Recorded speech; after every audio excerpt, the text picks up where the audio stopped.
weights and washing plates and those that drive the trucks, and every tailor should be a sailor and sail away. If you've the nerve, it's great to serve, so quit your job and be a gob and go with Uncle Sam down to Havana or to Savannah or Crystal Bay. From Canada down to the Philippines or any foreign shore, there's always a girl who is left behind, who's been behind before. It may be Lou or Sue, it's all the same to you. From China to Peru, you've nothing to lose. Join the Navy, join the US Navy. It's a great life to be a gob on a tub or a sub or a flat top. You can help Uncle Sam do a job. Join the Navy, though your hair be wavy or it's crew cut or it's curled. You can see a lot of interesting places. You can see a lot of mighty pretty faces, and the ladies always welcome your embraces. Join the Navy, see the world. It's fun to walk like a sailor and talk like a sailor and wear a nautical smile. Make love happy-go-lucky style. Wink like a sailor and think like a sailor, and life will never be glum. Live life, tomorrow may never come. Act sorta breezy, sorta kind of free and easy. Don't dream of millions, leave the millions for civilians. Sigh like a sailor and lie like a sailor and do whatever they do. If you join the nautical trend on this, you can surely depend. The world made to order, my friend, for you. It's fun to brag like a sailor and gag like a sailor, and when you're out on a leave, make like every night's New Year's Eve. Dance like a sailor, wear pants like a sailor, the kind they issue with pride. You'll find the zipper is on the side. Good to know. Act sorta flippy, make a play for every chippy. Then once you've met 'em, kiss and pet 'em, then forget 'em. Fight like a sailor, get tight like a sailor, and do whatever they do. If you've got the nautical look on this, you can surely make book. The world made to order my schnook for you.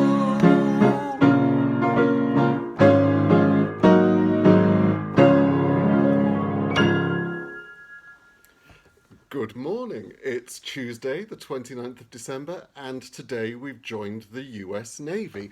So there we had Join the Navy from the hit show of 1927, Hit the Deck, music by Vincent Youmans, lyrics by Clifford Gray and Leo Robin. Now, interestingly, Hit the Deck opened in London just a couple of months after it opened in New York in 1927, starring Stanley Holloway. And if you hear Stanley Holloway singing that song, there's a very different anglicised lyric. They obviously didn't know what a gob was, or wasn't the same thing.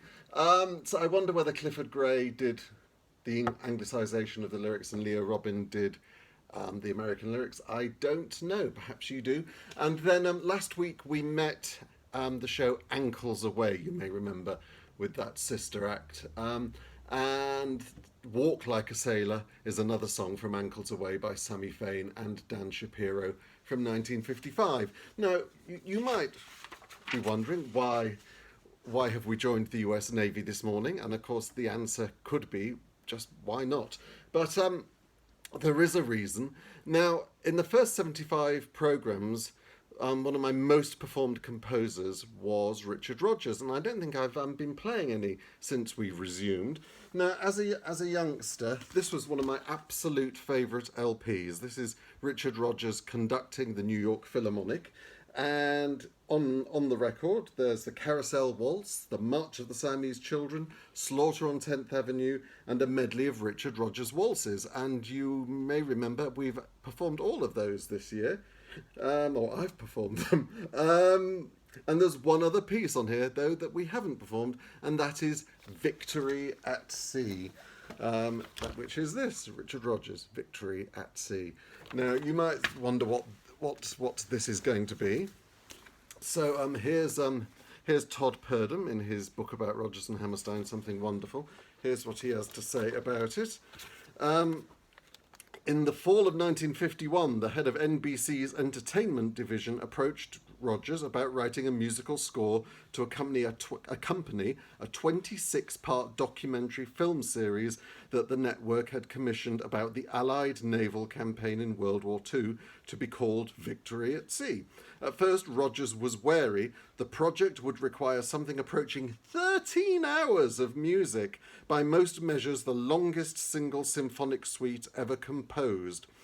Of course, Rodgers composed nothing like that much himself. The best estimate is that he wrote about an hour's worth of music. I had neither the time, patience, nor aptitude to sit in a cutting room hour after hour, going over thousands of feet of film with a stopwatch in my hand in order to compose themes that fit an inflexible time limit, he would recall. So he went on to compose musical themes appropriate to various situations, like the landing on an aircraft carrier or a fleet of ships underway. For the difficult task of timing, cutting and orchestrating, Rodgers acknowledged, I turned to my old friend Robert Russell Bennett, who has no equal in this kind of work. He fully deserves the credit, which I give him without undue modesty, for making my music sound better than it was. Well, there are certainly great stretches that are pure Robert Russell Bennett, but there are also some great Rodgers tunes in here. So don't worry, we're not going to be here for 12 or 13 hours. I've just selected a couple of highlights. We're going to start with the Song of the High Seas, go into Beneath the Southern Cross, which later Oscar Hammerstein added a lyric to, and it became No Other Love. We then have the theme of growing and building. So they could work on that title a bit, for a very noble tune. Then we have The Attack, Death and Debris, and finally a Hymn of Victory.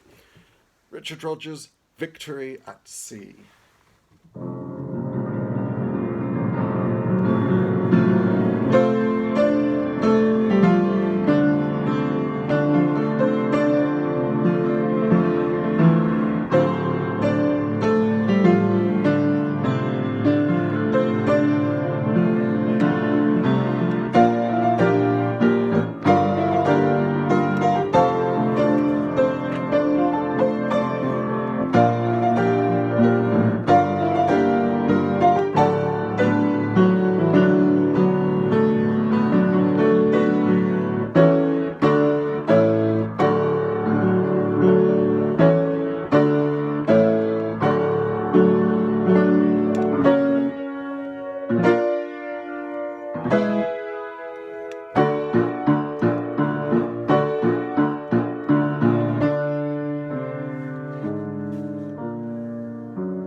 was practicing this yesterday, I got to this bit in the Hymn of Victory at the end,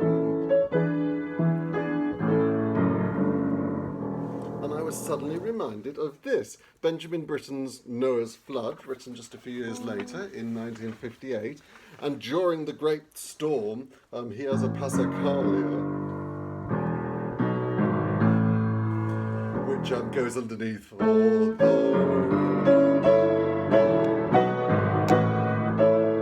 those in peril on the sea. So when I suddenly got to, I thought that's a nice coincidence that both in peril on the sea, but Rogers was there first. Anyway, I will see you tomorrow for some of two of the greatest lyricists of the American Songbook.